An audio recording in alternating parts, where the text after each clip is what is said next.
Thank you, Dan, and thank you to Ramon and John for inviting me, I think a year and a quarter ago, and I'm very glad this day has arrived to be at Lit World in Singapore. I think it was Dan who the first night said this would be a foretaste of heaven. Do you remember? Someone said that. And that's been my experience from the session with Ramaz Atala on the impact of tracks in a troubled world. Very, very inspiring. From Mr. Yuri's reflection on local and global, a challenge to those of us in the West to think about that in a very fresh way. I confess, I'm not a reader of comics, but after Nate Butler, I think I may become one.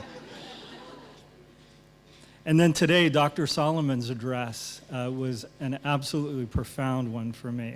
I trust for you as well, on the mystery of words, words as healing agents. So I am so grateful to be here and to have encountered all of that and then conversations with you elsewhere. Management theorist and writer John Kotter of the Harvard Business School wrote in his book, Leading Change, by any objective measure, the amount of significant, often traumatic change in organizations has grown tremendously over the past 2 decades. Although some people predict this rate of change will soon disappear, I think that's highly unlikely, he wrote. Mr. Kotter was writing that in a book that was published in 1996, so it was probably written in 1994. That would have been before the disruption of the internet as we now know it. Before Amazon.com went online in 1985, labeling itself Earth's biggest bookstore. Before the advent of iPhones and other communication devices that are now carried in the pockets of the majority of people in the world, the kind of devices that are helping us keep ourselves sorted out through the app, right? Long before the disruption of digital publishing and the age of print-on-demand technology, and before the prevalence of social media platforms, clearly John Kotter was right. The amount, pace, and disruption from changes in our world, our cultures, our publishing context, our writing context, for those of you who are writers, has not slowed down. And for those of us providing leadership to our organizations of whatever size, we often find ourselves in uncharted territory.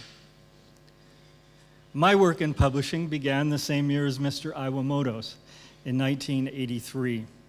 It was that year that I read this book, The Singer by Calvin Miller. Do any of you know this book? Yes? A few. It was a very different world when I was reading this book in 1981. It's a book, for those of you who don't know it, it's sort of C.S. Lewis-like or J.R.R. Tolkien-like. It's a retelling of the Gospel of Matthew. And I was captivated when I read this book by the power of books to impact hearts and minds and lives. When I read that book, it was at a time when I could never have imagined the Berlin Wall coming down. I could never imagine, as an American citizen, being able to travel to China or to Vietnam or to Cuba. The world was a very different place when I read The Singer. But being captivated by this book, I sensed a call to devote my life, my working life, to Christian literature. And that's what I've done ever since. The kind of work that you're doing in whatever context that you're doing it in, as writers, as editors, as magazine publishers, as marketers, or other disciplines within the publishing world. It's not an easy field of work, is it? But like C.S. Lewis's character Aslan, it is good. It is good. My journey in Christian literature then, in 1983, began, as Dan said, operating a bookstore. First one, and then becoming the director of, at that time, about 80 bookstores. But mine was by a university campus, and it was there that I encountered InterVarsity, Christian Fellowship, and Campus Crusade, and the Navigators, and began to interact with these student ministries that I am now actually a part of. The biggest change during those years, from 83 to 96, were the rise of what we in America called superstores. Borders, which no longer exists, and Barnes & Noble, which is not in good shape, began to cannibalize all of the independent stores, began to cause the closure of all of the independent stores, or many of them. And so that was kind of the big disruption during my time as a bookseller. I then went to work at Ingram, as Dan said, and I remember sitting in a room when John Ingram, the president of Ingram Book Company, came in and talked to all of his senior executives about this technology. It was going to be called Lightning Source. And it was going to print a book at a time. And all of us long-term booksellers were looking at him like, what are you thinking? Well, those of you in the publishing world, you know that he was ahead of his time, and he had a vision for what print-on-demand technology could do, and that became a major disruption. And for the past 21 years, I've been in management at InterVarsity Press. It's a mid-sized publisher located west of Chicago, and I've served as its publisher since 2016. These 35 years in publishing or in bookselling have brought about a high degree of change. Some say it's the most change since Gutenberg. That may be an exaggeration, but it's not by much, if at all. Prior to sharing 4 very personal thoughts about how we navigate change then, I wanted to offer, for those of you who don't know IVP, just a little bit about our company. We're an extension of a campus ministry, InterVarsity Christian Fellowship USA. I actually report to the president of InterVarsity. That organization has as its 2030 calling, its vision for the present time, these words: longing for revival, we catalyze movements that call every corner of every campus to follow Jesus. That's what InterVarsity, a part of IFES, is about. That is what it has named as its calling over the next 12 years. We at IVP operate in a different location. They're in a state north of us, Wisconsin, and we are in Illinois. We have a unique mission, but with a lot of elements that overlap. We speak of our mission in this way: as an extension of InterVarsity Christian Fellowship USA, InterVarsity Press serves those in the university, the church, and the world by publishing resources that equip and encourage people to follow Jesus as Savior and Lord in all of life. There are 3 key spheres in this. The first is the university. About half of all of our books are academic books. They're used as textbooks in seminaries and Christian colleges and in religion departments of major universities. About half of our revenue is from academic books. And as you may know, and perhaps it's true in your context, there are significant disruptions in the higher education system. We had an example of one book that was just about to go out of print. It was selling about 100 copies a year. And then it was adopted by a major online university called Grand Canyon University. It's a textbook on nursing. And we now sell 10,000 copies a year. It had gone from 100 to about 10,000. And the reason for that is what's happening in higher education. And so in tremendous disruption that we're having to keep an eye on and understand how to respond to. A second sphere is the church. We think of ourselves as broadly evangelical and non-denominational, but all of our books are required, and we desire for them to align with the InterVarsity doctrinal statement. But we really see ourselves as serving well beyond the InterVarsity movement. In fact, only about 2% of our sales come from InterVarsity. A lot of people are surprised by that. And the third sphere is the world. 1 in 8 of our books are sold outside of North America, either through sublicensing or through export business. And it is our deep desire to publish global voices for the North American audience, and North American audiences where appropriate for the global context. In July of this year, I convened the leadership team of IVP, and we began working on a 4-year strategic plan that would align with and overlap with the InterVarsity Christian Fellowship Strategic Plan. I'll speak about that more at a workshop that my friend Sam Richardson of SBCK and I will lead the next 2 days. But it was fashioned, a 4-year plan fashioned to address the challenges and the changes in our environment with God's help. As part of that strategic plan, which will run through June 30th of 2020, we captured our vision this way: to be a catalyst for redemption, restoration, and revival in our broken and divided world. And as we look around us, we don't have to look far to see the portrait of a broken and divided world. And so we want our books, all of our books that we publish, to speak into that. It's a vision that has captivated my heart, and I hope over the coming years will do the same for the 87 employees who comprise InterVarsity Press USA. As one friend from the Parable Group, a group of stores in the United States, said to me, "Jeff, it's really the good news of the gospel: redemption, restoration, and revival." It's a vision for our context, working in Chicago, in the United States, and from there out into the world. The vision of your company may be different, but one thing is the same for us all, and that is change. It's a universal reality, regardless of our geographic, cultural, linguistic, or corporate context. Regardless of how large or small we are as organizations, and regardless of whatever role we play within our organizations or within the industry, being writers or editors. And so the question becomes, how do we navigate this rapidly changing time that we live and work in? At the end of the presentation, I'm a publisher, I'm a book geek, so I can't resist recommending 4 books to you. And one of them is, I'm going to refer to here, William Bridges. He has a couple of books about transition and about change and how we manage the both expected and unexpected changes.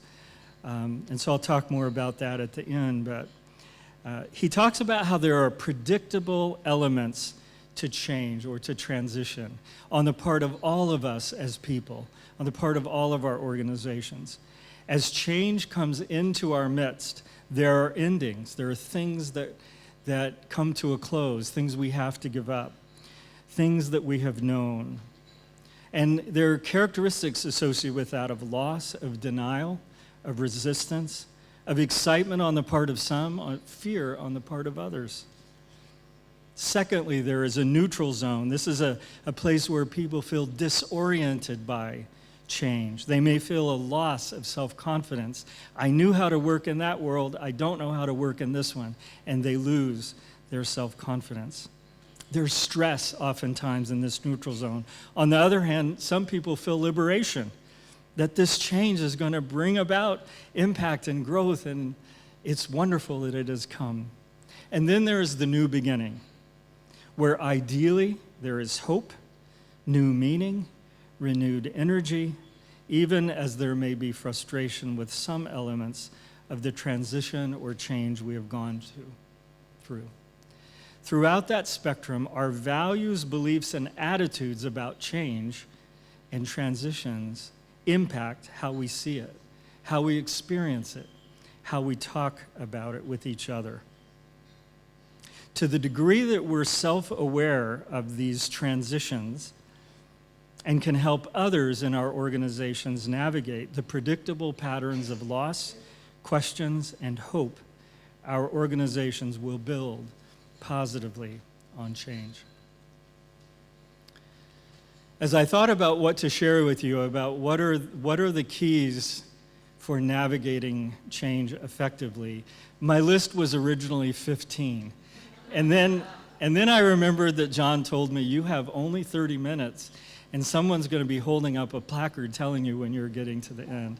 And so I narrowed it down to 4. I don't pretend to suggest that these are the only 4, but what I can tell you is that particularly in the 3 years that I've been publisher at IVP, these 4 are the ones that have helped me the most. These 4 are the ones that have helped me keep my bearings in the midst of a lot of change. IVP has seen the retirements of 7 leaders whose experience totaled 170 years. Miriam Adeney knows a number of them. One of them was her long-term editor, Dan Reed. So we've seen retirements of 7 people who had worked at IVP for 170 years. We've integrated a new computer operating system that runs the entire business. And any of you who have gone through that, you know, no matter what the consultant or the software company tells you about how well it's going to go, don't believe him. Don't believe him. We've integrated a new website platform and a new royalty system that helps every October get the checks written to the authors. We've also seen dramatic changes sweep through the American church and society just in the last 3 years related to human sexuality, to gender identity, to marriage, to politics, church abuse, power dynamics, and more. The first key for me is represented by this slide. Does anyone know what this stack of rocks is called in English? Cairns, yes. My wife and I love to hike in the wilderness areas of national parks and particularly the desert Southwest. This is an image from Utah in the western part of the United States. She and I have been married for 35 years. We've been doing these hikes for 35 years. And when we get to a fork in the trail, in the wilderness, a fork in the trail, a lot of times you'll see the stack of rocks, these cairns. And what do? They are placed there by someone who has gone ahead of you. And they tell you, this is the way. When you come to that fork, this is the way to go. This will take you to your destination. In a similar way, in publishing, during my tenure, particularly these past 3 years, I have sought out the guidance, Cairns-like guidance from other publishing professionals, people who have wisdom to offer to me about the road ahead, about the fork in the trail, people who have gone before me. It's a group of 6 Chicago area publishers, including me, someone from Moody, from Tyndale, from Urban Ministries, from Crossway, from Christianity Today, and me. And we are committed to meeting together at least quarterly to give the best of ourselves to answer questions and troubling things that one of us is encountering. And none of us officially leads this group, though I convene it. But we just have a commitment to share dialogue in a transparent way and offer help to one another, and it's been a gift. So those 5 people are cairns for me. They have helped me as I've hit forks in the road to know which way to go. Now I realize that I am in perhaps a unique situation where I have a number of Christian publishers around me, and I could pull that type of group together. Some of you work at some distance from any other publishing professional.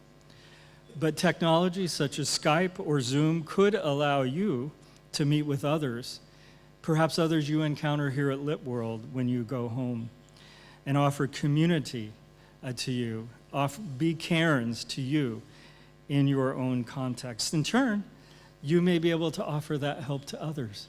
I've watched you as you've had meetings in circles, and that's what you're doing here.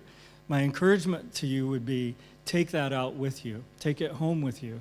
And even through the wonder of Zoom technology, be that kind of cairn-like person to each other from your homes and your businesses. American culture is very individualistic, we call it. Many of your cultures are more collectivist. You may naturally do this. In the United States, 6 publishers getting together and doing what we're doing isn't necessarily natural, but it is good, and I commend it to you. Secondly, if InterVarsity Press USA has seen growth in these past 3 years, and we have, I believe that it is in large part the result of a commitment to intergenerational learning and discovery and management. I mentioned earlier the 7 retirements of IVP employees who had the combined 170 years of experience. I also mentioned all of the entirely new technology systems. You can imagine the challenge that departures and these new systems created. But it's also offered us an opportunity to seek out and utilize the skill sets of younger people who were uniquely suited to help us meet the challenges of 2016, 2017, 2018, and beyond. One person in particular understood keyword searches and marketing via websites in a way that I never did in my 18 years as the head of sales and marketing, and never would if I had stayed in it. And so he was empowered to utilize his unique knowledge and his skill set, and the results have been extraordinary. It's been a huge part of the growth that we've seen. And there are a host of examples of this kind of thing where we have restructured the organization in light of all of those departures to fill needs for the present day. And then we've empowered and trained those people to do their work and to produce the results that we're seeing. It doesn't just go one way, though. We also are encouraging and looking for the younger people in our organization to look to the senior people like me. I'm still getting used to the fact that I have gray hair and I'm almost 60. And so I'm one of the old guys now. I used to be, for a long time, the young Turk. Now I'm one of the old guys, and we encourage the younger people in our midst to look to the wisdom and to the mentoring and the counsel of people who have worked in this field for a long time and have something to offer them.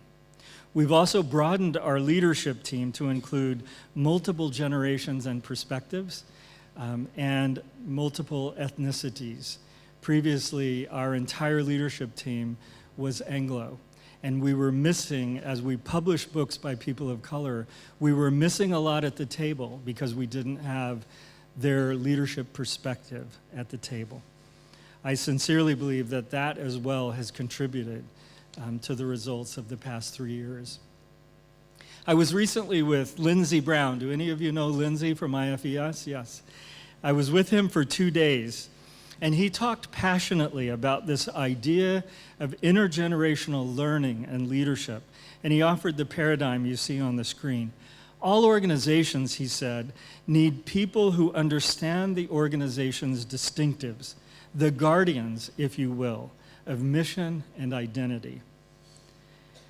Organizations need others who are the organization's historian, who respect the history, who honor it, and who preserve it.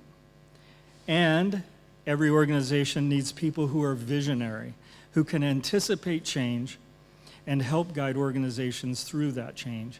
He called them the prophets with a small p.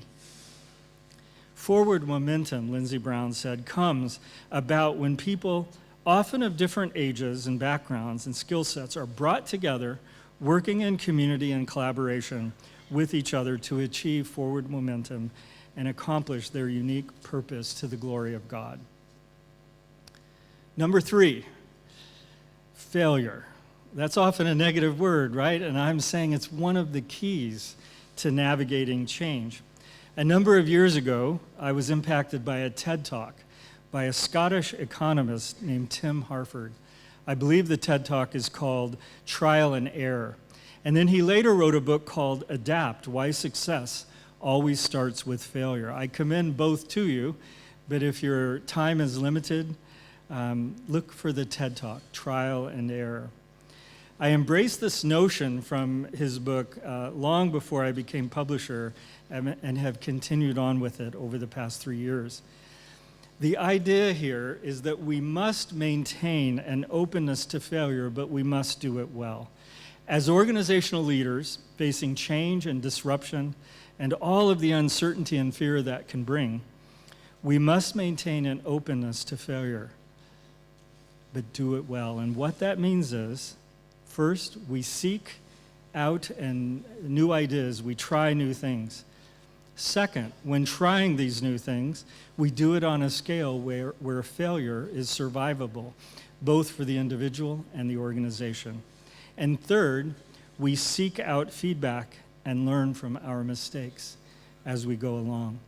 Tim Harford writes, "The evidence suggests that in a competitive environment, many decisions are not successful, and companies have to cull bad ideas and search for something better. The same conclusion is suggested by the history of excellent companies, companies that often lose their way. We are blinder than we think," he writes. "In a complex, changeable world, the process of trial and error is essential. That is true whether we harness it consciously or simply allow ourselves to be tossed around by the results." So as we lead in this time of change, we need to be open to failure, to taking risk. We must help ourselves and our teams know what constitutes faithfulness for a given idea, faithfulness and success, and we have to monitor our work. We must be willing to say it's time to end this initiative, or it's time to place more emphasis on it. And finally, number 4, as we seek to lead our organizations and do our work in a time of rapid change and disruption, we must be in touch with fear. Some variation of the phrase, "be not afraid," is used 97 times in the Bible text that I use, the ESV.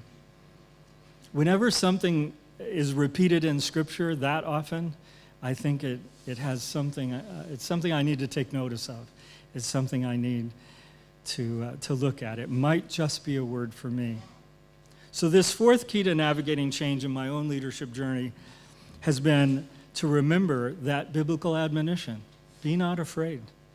Whether you are a writer or a publisher or some other part of our industry, there are a lot of things that could make you fearful. Submitting a new book proposal to a publisher. My wife has written 10 books and contributed to 10 others, I think. And just today, she submitted a new proposal about, of all things, dragonflies. Gonna do a book on dragonflies. Tyndale will be interested in that, Dan.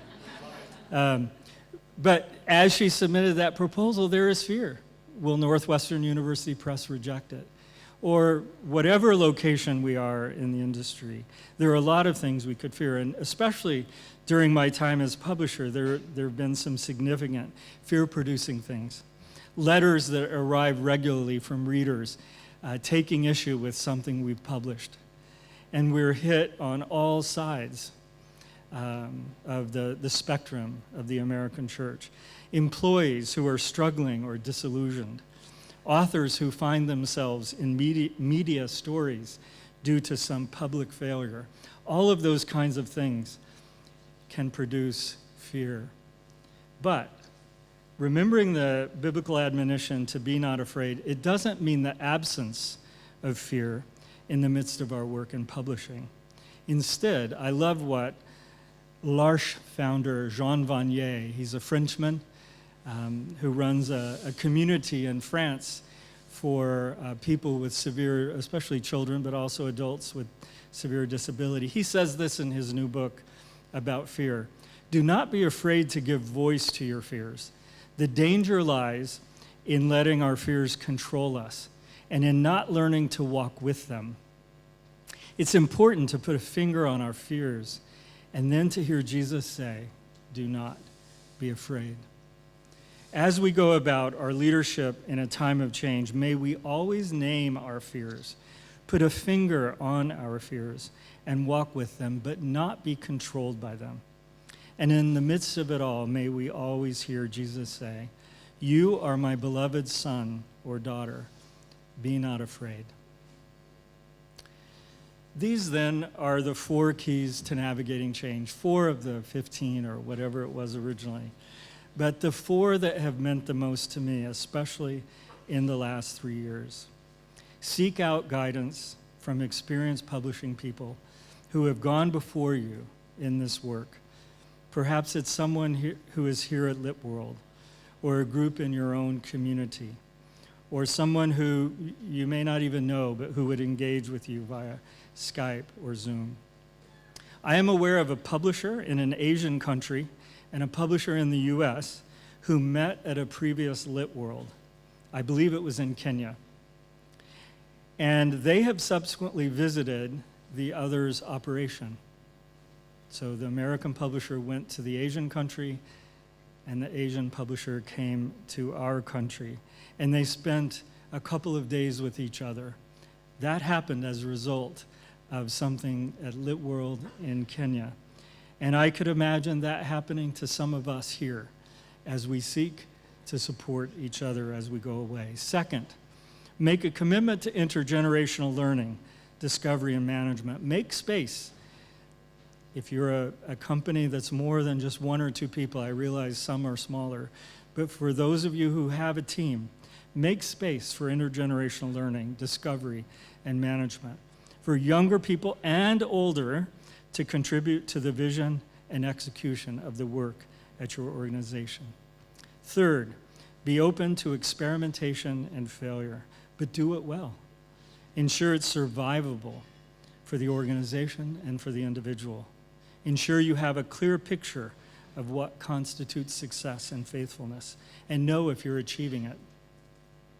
And fourth, remember the Bible's numerous admonitions to be not afraid. But when we are, walk with Jesus in hope. The 4 books I want to recommend to you on this topic of leading in a time of change are on these next 2 slides, and it will be put up if it hasn't been already in on the app. You'll have access to all of these slides. The first is the most academic or technical of them all, Organizational Culture and Leadership. It wonderfully captures the difference between creating change and leading change. There is a difference, and we didn't really have time to go into that today in detail, but Edgar Schein does that. It's been very helpful. He also talks about how an organization's culture, its cultural characteristics impact its ability to navigate change. I talked earlier about William Bridges and had this slide of the three transition points. It's a book I gave every member of the leadership team when I became publisher. I asked them to read it. We studied it together, and it has guided us over the past 3 years. Made to Flourish and Canoeing the Mountains are books that I published, and not just because I publish it, but I would say the green book, Made to Flourish, has been the most helpful leadership book to me over the last 5 or 6 years. It has a number of case studies, including from places like the Philippines and Hong Kong, in addition to European context. A number of case studies for organizations who are seeking to flourish in the midst of change. And then Canoeing the Mountains is by a professor at Fuller Seminary who's become a friend, and this is actually our best-selling leadership, organizational leadership book. It uses a very American metaphor called Lewis and Clark that I wouldn't expect the majority of you to know, but the metaphor rests in a way that it doesn't get in the way. Those of you from other contexts where the explorers Lewis and Clark don't mean anything to you, it won't get in the way. And it talks about how those of us in positions of leadership, we weren't trained for the world in which we're living. So what do we do? What do we do when we're trying to canoe or kayak in uncharted territory? So I commend those to you. On the app tonight, this is already posted because I love this prayer for writers and publishers. It comes from a book called A Touch of Wonder that was one of the first Christian books that I ever read. It was published by Revell back then and by someone else now. So may this be a prayer for all of you, publishers, writers, as you go about your work. Lord of all things, whose wondrous gifts to us include the shining symbols known as words, grant that we may use their mighty power only for good. Help us to pass on small fragments of your wisdom, truth, and love. Teach us to touch the unseen lonely heart with laughter or the quick release of tears. Let us portray the courage that endures, defiant in the face of pain or death, the kindness and the gentleness of those who fight against the anger of the world, the beauty hidden in the smallest things, the mystery, the wonder of it all. Open our ears, our eyes, unlock our hearts. Speak through our work, Lord, if it be your will. Amen. Thank you.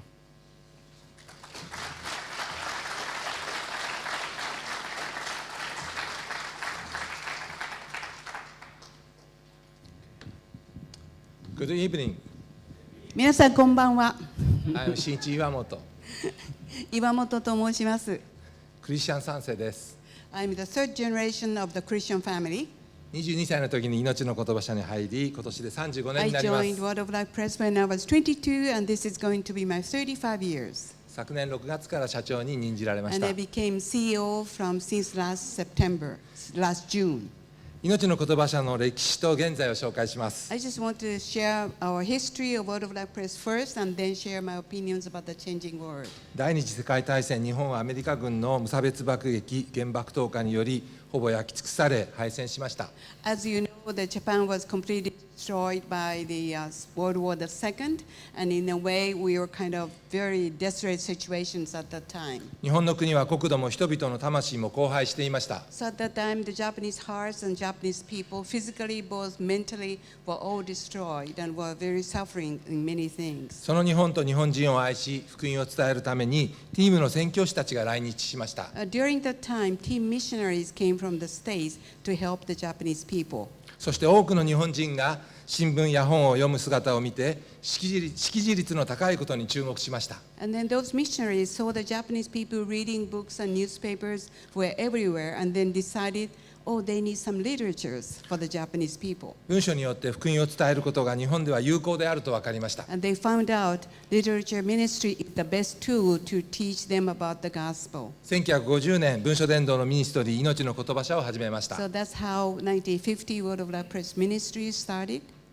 財政的に多くの援助を受けながらのスタートでしたが、 It was at that time we got a lot of financial help from the people around the world. 当初より書籍を出版し、価格をつけて販売し、その売上金をもとに次の出版をするというサイクルを基本にしていま But す。 started to publish books, the donations first, and they got money from the sales and used that sales for the next publishing. That's the way how we continued our ministry. 単行本、月刊雑誌、漫画雑誌 So、we have regular books and magazines and manga stories.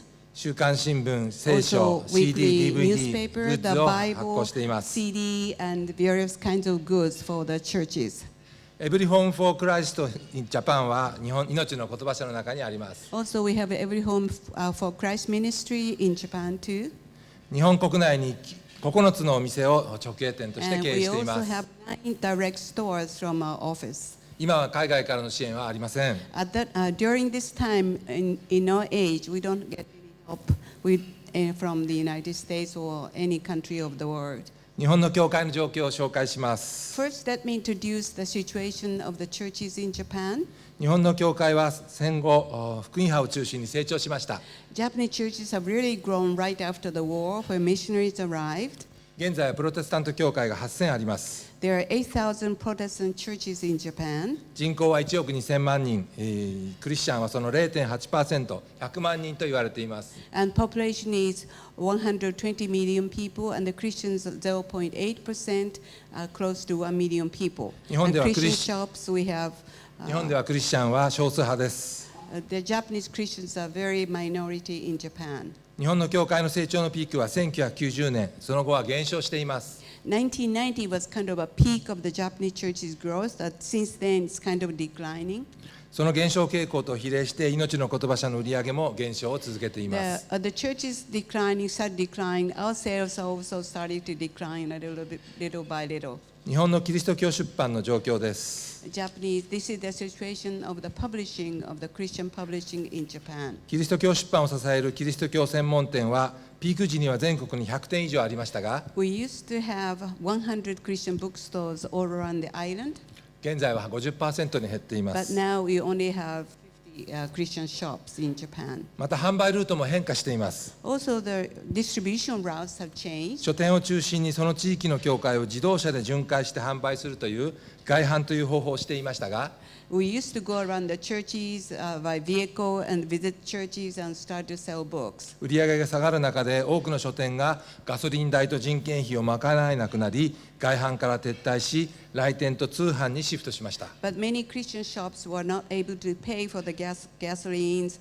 to go around. They shifted from direct sales through the other means. そして近年にはキリスト教書店の閉店と信者の高齢化により来店数も減っています。 Also, not so many people come to the Christian stores anymore because so many seniors and also many people don't read books. 今の主流は通販です。 So right now, the main way of sales is through the mail orders. しかし通販の最大の弱点は商品を手に取れないので納品された時に期待外れを生むことにあります。 But through the mail orders, they don't see the books actually. So when the books arrive, they don't see, oh, this was a book. Was this a book I ordered? You know, they face those difficulties. その中で、現在取り組んでいることは通信販売の充実に取り組んでいます。 So as we see these deficits, we are now trying to reach out to the new way that is trying to find the other way of sales. ウェブサイトの充実をさせています。 First of all, we try to make a good website on a web. この分野の売り上げは伸びています。ただ外販や来店していた需要がシフトしただけです。 The sales of these web sales are really increasing, but this only means that we used to go outside and sell books. Those people are now buying books from our websites. そこでコストはかかりますが、キリスト教書店がなくなった地域の教会への巡回を再開しました。 So we started going around churches where we don't have any bookstores. That's how we started. トラックを改造した移動キリスト教書店ゴスペルボックスです。 We have a vehicle called Gospel Box. We changed the vehicle a little bit and have books all inside the books and go around and open up the shops. 前もって地域の教会を訪問する日時を決め、1日3教会ほど巡回していま We す。 call them up ahead of time, and we usually visit 3 churches in one day. これはとても喜ばれています。 And people really enjoy coming us. 北海道から沖縄の島々まで年間400以上の教会をスタッフが交代しながら回っています。 From Hokkaido to down to Kyushu, we have about 400 churches we can visit in 1 year. コスト的には赤字になりますが、有志からの献金で続けられています。 Of course, cost sake, it's kind of a deficit, but people try to donate as we are coming to them. また日曜日にスタッフが地域の教会の礼拝に出席し、 The other way we are doing is our staff members go and visit the churches on Sunday. 文書伝道の証しをし、本やグッズを販売する文書伝道デーという取り組みをしてい We ます。 call this Literature Evangelism Day. Our staff go out to the churches, share testimonies during the service, and when the service is over, we open up a bookshop and sell the books or the other items to the church people.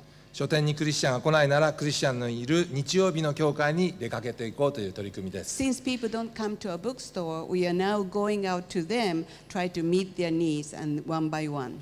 これも1年に日曜日は52回しかありませんが、年間180教会を訪ねています。 We only have 52 Sundays in a year, but we visit more than 180 churches in a year time. 日本のクリスチャンは少数派だと言いました。